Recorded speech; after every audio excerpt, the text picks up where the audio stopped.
Hi, my name's Al and today I'm going to show you how to replace the DU bush on your shock to remove any play, and also how to fit an offset bushing to change the geometry of your bike. You don't need an awful lot to do this job, but you might need a couple of things that you don't already have in your toolbox. To remove the DU bush and to fit a new one, you'll need this DU bush tool. They're not massively expensive, and they make the job a hell of a lot easier, and you're much less likely to knacker something. You can get away with using a socket set, but we definitely recommend this. Then of course you'll need your DU bush to fit into the shock eyelet, and also your offset bush, which has a hole drilled, as the name would suggest, off centre. In order to determine what bush you're going to need for your shock, you're going to have to make some measurements. And to do that, you want to get yourself some digital vernier calipers. You can buy these from a popular online auction site quite cheaply, and you need to measure the width of your shock and spacers, and also the diameter of your bolt. Should be an M6 or an M8 in this instance. First of all, you need to remove your old hardware. If you've got top hat shaped bushes like these, then you can pull them out with pliers, or possibly in a vise, or if they're really knackered, they'll fall out.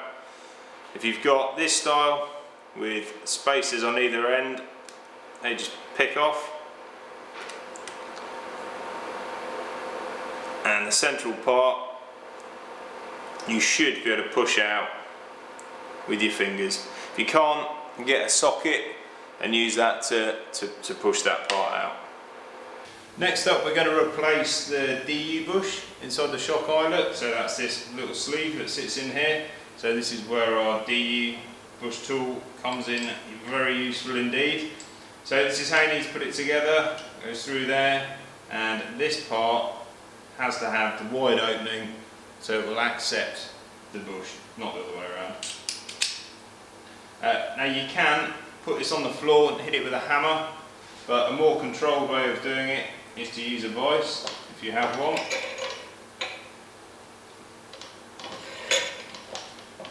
Now just turn the handle until the bush is ejected, like so. We wouldn't recommend it, but if for whatever reason you don't have the proper DU bush tool, you can bodge it using sockets. You'll need a small socket which is fractionally smaller than the DU bush, and another socket which is big enough to accept the DU bush, but not so big that it won't sit onto the eyelet of the shock, and then you can use that to push it through with a vise. To fit the new DU bush, slide it onto the tool, pass the tool through the shock eyelet, get the other half of the tool, and using this end, the flat end, butt that up against the shock eyelet. This cap just protects the end of the tool when you clamp it into the vise. Then, as you turn the handle, it presses the bush into the eyelet, and just stop when it's flush. Now we're going to fit our offset bushing, and this is where the adjustment comes in. If we mount the bush so it's this way up, so the hole is nearest the top of the eyelet, then that will steepen our head angle and lift our BB shell. That's not normally what we want to do. Most riders will want to mount it the other way around, so the hole is nearest the bottom of the eyelet, nearest the middle of the shock, and that will lower the BB and slacken the head angle. So we just literally push that into place through the new DU bush that we've fitted, like so, and that needs to line up with the centre of the shock.